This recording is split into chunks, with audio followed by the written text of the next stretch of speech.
mbokk yi ñu ngi leen di nuyu di leen ziara ANACIM moo leen indi seen xibaar météo pënd bi ñu jotoon a nemmeeku fan yu weesu incha allah dina fi desandi ci gox yu bëri àndax tamit tàngoor goo xam ne ëllëg ci digg bëccëg dinañ ko nemmeeku bu baax ci boori bët saalumu réew mi ak tamit yenn goxu penk waaye guddib tey jàpp ëllëg moom ngelaw gu xaw a féex lañ dara nemmeeku ci yenn goxu réew mi dinañ gis ni incha allah animation satellite bi bu guddi jotee asamaan si dina tàmbalee am niir yoo xam ni léeg-léeg dinañu doxantu si daanaka ci réew mi yëpp waaye tamit ngelaw goo xam ne dina ëppee réew mi nar a jógee boori bët gànnaar buñ demee ba ëllëg incha allah coppite du am ci jaww ji lu dul ngelaw goo xam ne dina jógee penk nar a indaale tuuti tàngoor ci yenn goxu réew mi prévision guddib tey jii liñ ciy gis mooy ay température yoo xam ni gaa dinañu desee kawe ndax ñaari fukki degré ak ñeent ñu koy nemmeeku ca bët saalum réew mi diggante Sédhiou jàpp Kolda ñaari fukki degré toujours diggante Saint-Louis ak Louga waaye tamit ca boori Mbour température fukki degré ak juróom-ñeent lañ fay xaarandi mooy bii gën a néew sax nag dinañu xooli tamit gox yi nga xam ne ñoo féetee ci boori géej gi daanaka température yi duñu weesu ñaari fukki degré ak ñaar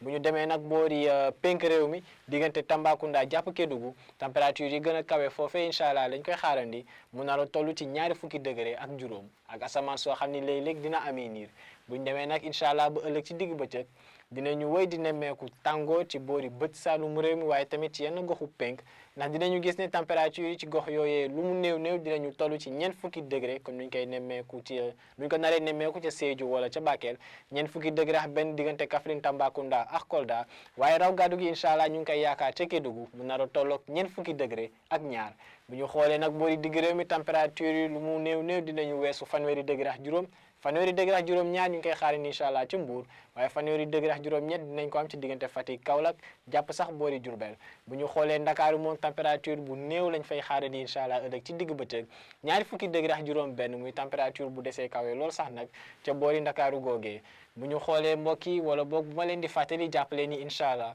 pënd bi ñu doon nemmeeku dinañ wéy di ko nemmeeku fii ak ëllëg incha allah ci daanaka réew mi